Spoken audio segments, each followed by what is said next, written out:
The night was frozen.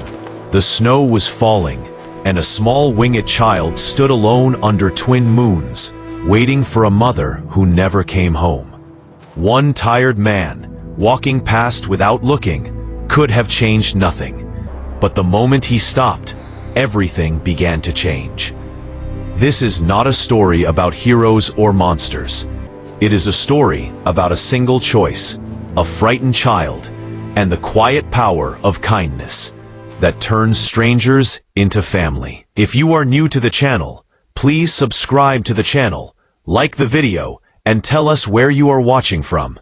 Now, let's jump into the story. Snow fell in soft, steady lines over the outer ring of North Reach Haven, a frontier settlement built at the edge of a frozen world. Above it, two pale moons drifted through the dark sky, casting faint silver light over metal walkways and quiet buildings. The night felt still, almost waiting. Jonah Creel stepped out of Maintenance Hub 9 and pulled his coat tighter around his shoulders. The cold bit through the fabric, sharp and honest. He welcomed it. It reminded him he was still awake, still here. He was 39 years old, tall, broad-shouldered, and already tired, in a way sleep never seemed to fix. His work as a systems engineer kept the settlement alive. Power lines, heat exchangers, water filters, transport rails. When things broke, Jonah fixed them. When they worked, no one noticed. He walked alone most nights. It gave him time to think. Though lately, his thoughts felt like a room with too much echo and nothing inside it. His life was clean, organized, predictable. His quarters were neat. His reports were always on time. His future looked exactly like his past, just quieter. The transit pod he usually took was delayed, so Jonah chose the long route on foot. Snow crunched under his boots as he moved along the outer pathway, past frost-covered lights and rows of trees planted years ago to make the place feel more like home. The trees did their job too well tonight. The snow on their branches looked soft and peaceful, almost kind. Then he heard it. A sound, thin and fragile, barely louder than the wind. Jonah slowed, his breath fogging the air. He turned his head, listening. There it was again. A voice, small, uncertain. He followed the sound toward the edge of the path, where the lights dimmed and snow gathered deeper. That was when he saw her.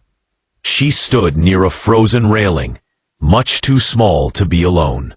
Her cloak was oversized, wrapped tightly around her thin frame. A pair of folded wings rested against her back, their edges dusted with snow. Her skin held a soft violet tone, and her hair shimmered pale like moonlit frost.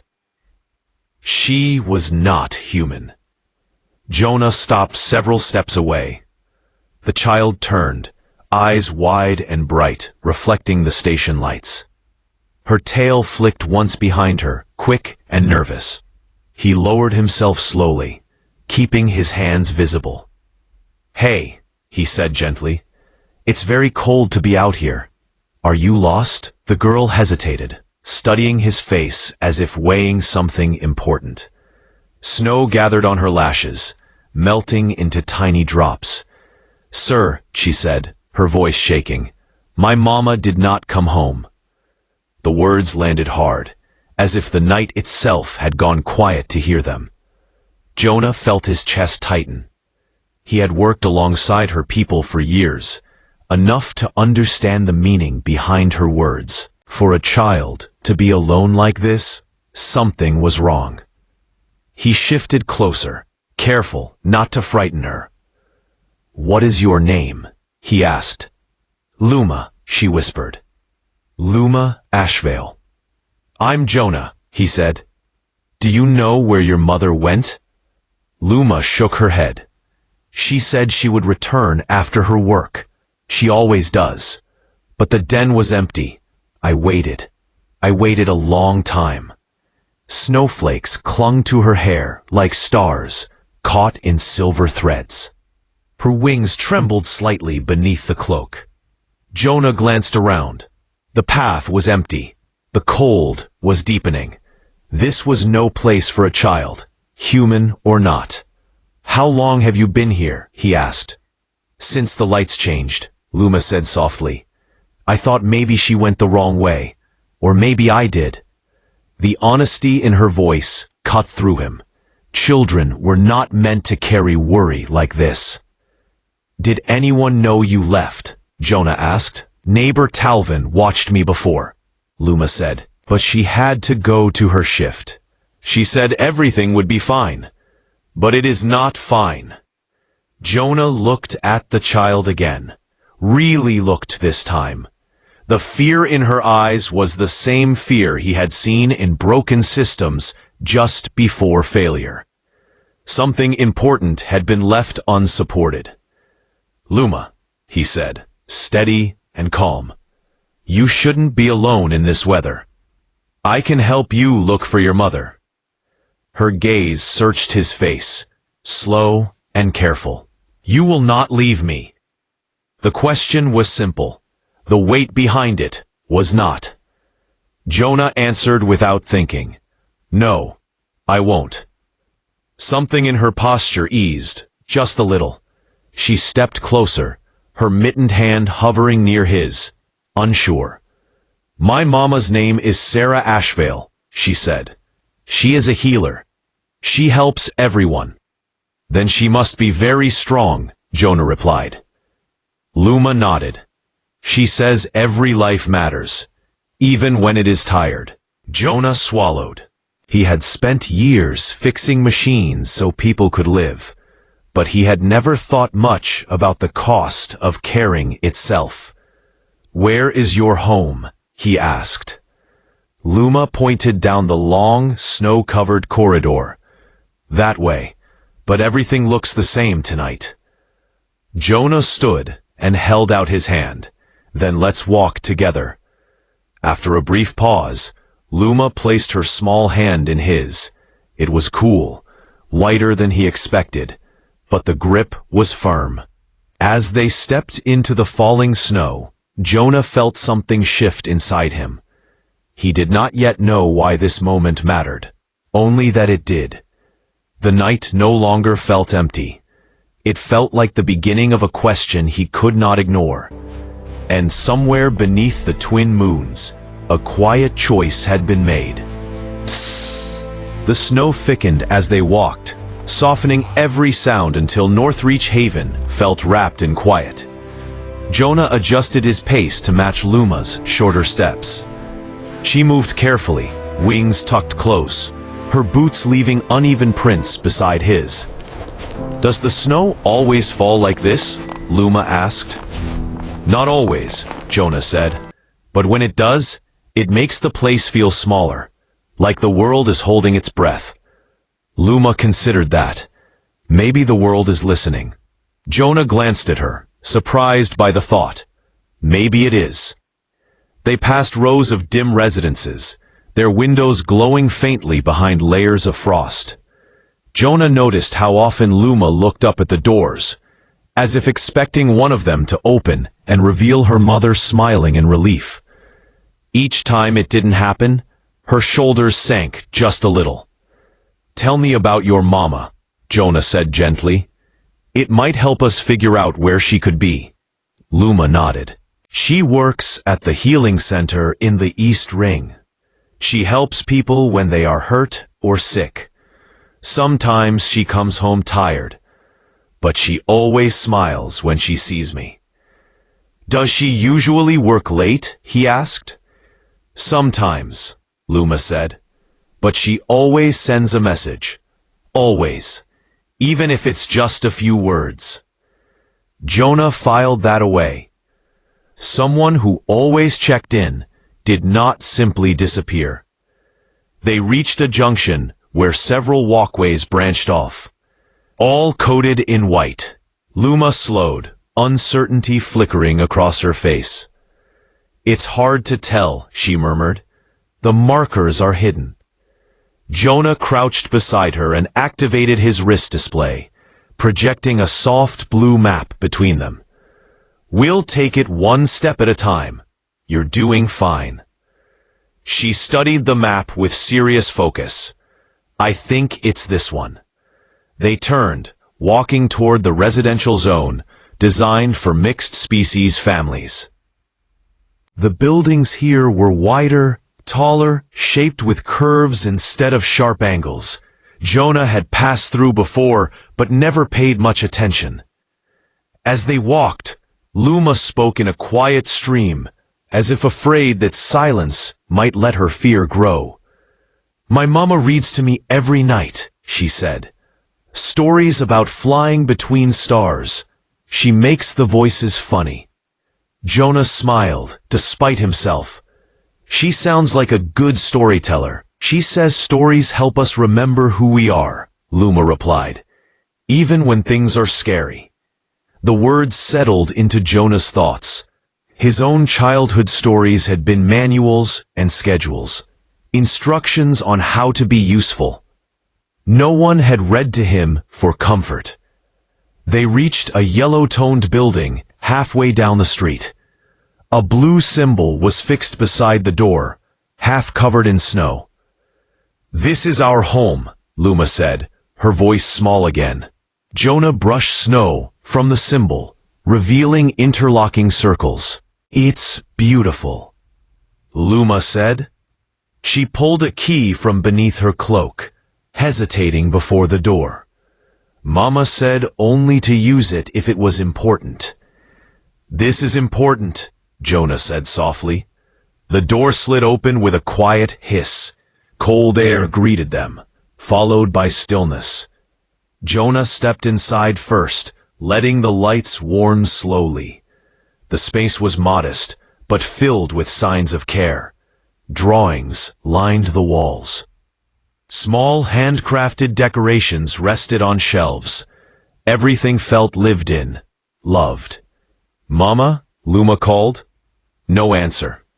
She walked farther in, her steps slower now. "Mama, I'm home." Silence answered again. Luma's wings drooped, her breath hitched. "She's not here." Jonah knelt beside her, just as her composure broke.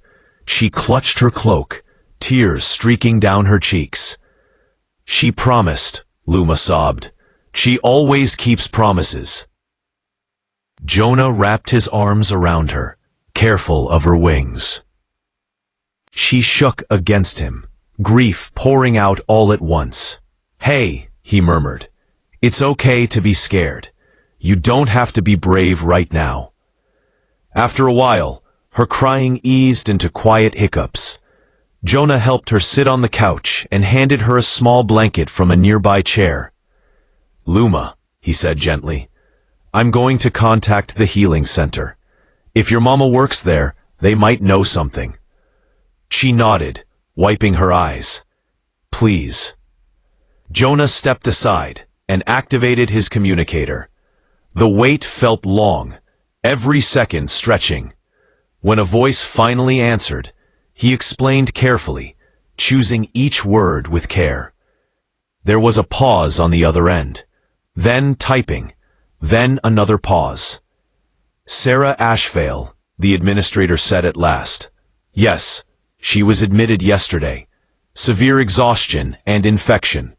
She collapsed during her shift." Jonah closed his eyes in relief. "Is she stable?" "Yes, resting."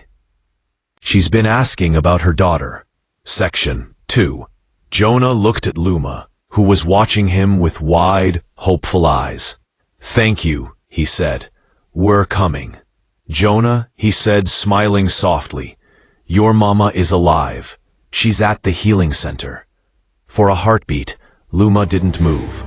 Then she gasped and covered her mouth. "Really?" She threw her arms around his neck, wings fluttering weakly. "Thank you." Jonah felt something crack open inside him, warm and unfamiliar. Let's go see her, he said. Outside, the snow kept falling. But now, the silence felt different. Hopeful. The transport pod moved smoothly through the snow-filled streets, its windows glowing softly against the night. Inside, warmth hummed through the seats and floor, a sharp contrast to the cold they had just left behind. Luma sat close to the window, her breath fogging the glass as she watched the buildings slide past. "Are you sure she is really there?"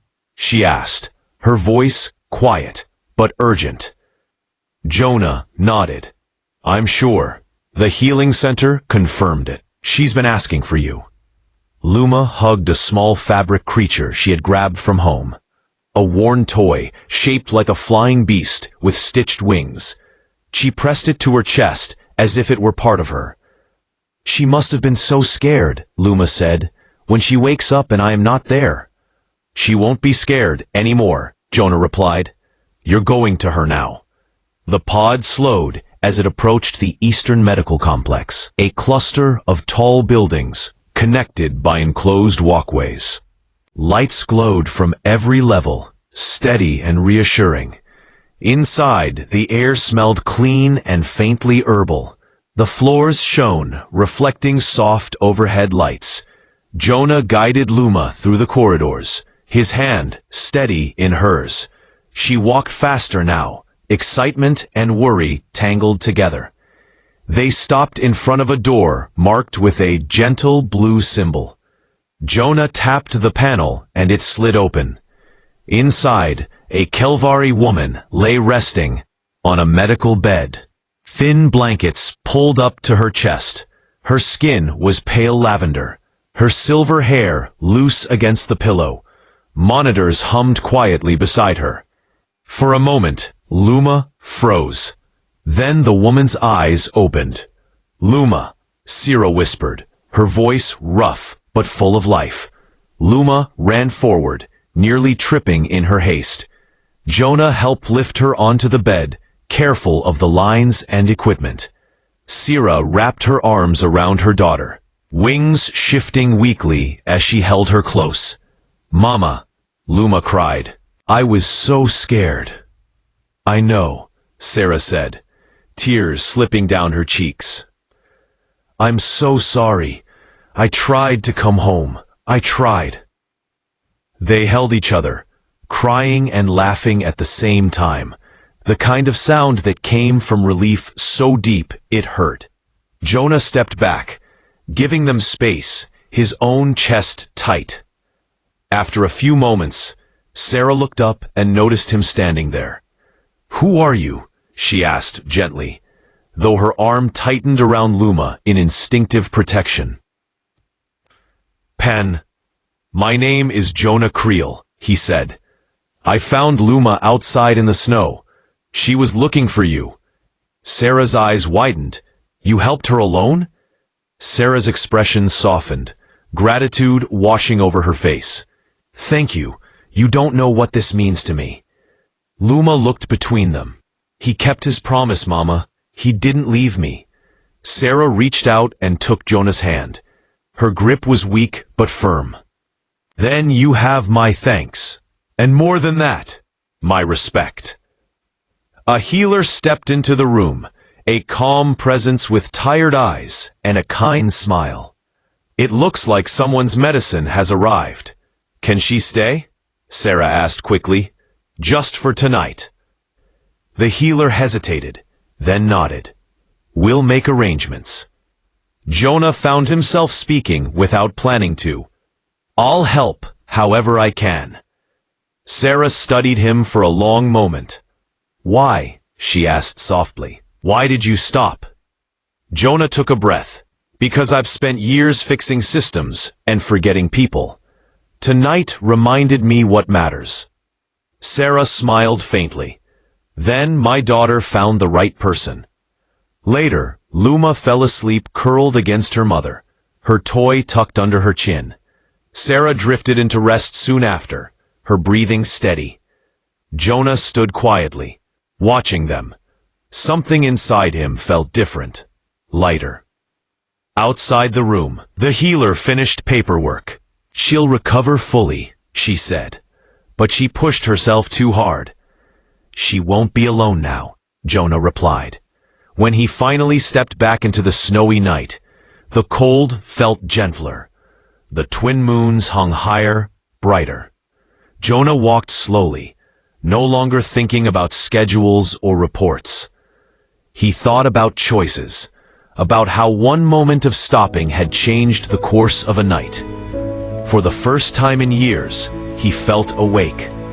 And somewhere behind him, in a quiet room filled with soft light, a family was whole again. The snow returned often after that night, but Jonah Creel no longer felt the same weight when it fell. Days passed, then weeks, and each visit to the Eastern Healing Center became something he quietly looked forward to. At first, he told himself he was only checking in, making sure Sarah Asheville's recovery was steady and that Luma was adjusting. But the truth was simpler. Being there made him feel present in a way his carefully ordered life never had. Sarah grew stronger each day. Color returned to her skin, and the shadows beneath her eyes faded. Luma spent her afternoons drawing at a small table near the window, wings twitching whenever Jonah arrived. "You're late," she would say seriously, then grin. "Only by a few minutes," Jonah replied once. Important systems needed attention. Luma nodded solemnly. Systems matter. Mama says people matter more. Those words stayed with him. When Sarah was finally cleared to return home, Jonah helped arrange transport and supplies. He carried boxes, adjusted heat settings, and made sure the residence was stocked with food. Neighbor Talvin visited as well, embarrassed and apologetic, promising to be more present. Jonah listened without blame. Life was complicated. Kindness mattered more than fault. The night Sarah returned home, the yellow building with the blue symbol glowed warmly against the snow. Inside, laughter filled the space for the first time in weeks. Jonah found himself staying for dinner. The meal was simple, shared around a small table. Luma talked non-stop, recounting school stories and showing off new drawings. Sarah watched her with quiet joy, then turned to Jonah. "You changed more than one life that night," she said softly. Jonah shook his head. "I think your daughter changed mine." Something settled into place between them, unspoken but clear. In the days that followed, Jonah noticed things he once ignored. A technician in his department always exhausted. A cleaner who worked late without complaint. Families struggling quietly, unseen. He began asking questions, listening, acting. A proposal took shape, then another. Emergency family support, temporary care, flexible schedules. It started small, but it mattered. The Settlement Council approved a pilot program within weeks. Jonah was asked to help guide it. This time, he said yes without hesitation. One evening, nearly a month after the snow-filled night, Jonah stood outside the Asheville residence holding a small bundle. Inside were storybooks, illustrated with stars and journeys between worlds. He hesitated before the door, unsure if he was crossing some invisible line. The door opened before he could decide. Luma stood there, wings fluttering. "You came." "I said I would," Jonah replied. She grabbed his hand and pulled him inside. Sarah followed, smiling warmly. "Thank you for coming," Sarah said, "and for everything." Dinner that night felt easy. Conversation flowed. Laughter came naturally. Afterward, Luma insisted Jonah read one of the books. His voices were awkward, but she listened with delight, eventually falling asleep mid-story. Jonah stood in the doorway, watching her sleep, wings folded neatly, face peaceful. "She asked me something today," Sarah said quietly beside him. "What was that?"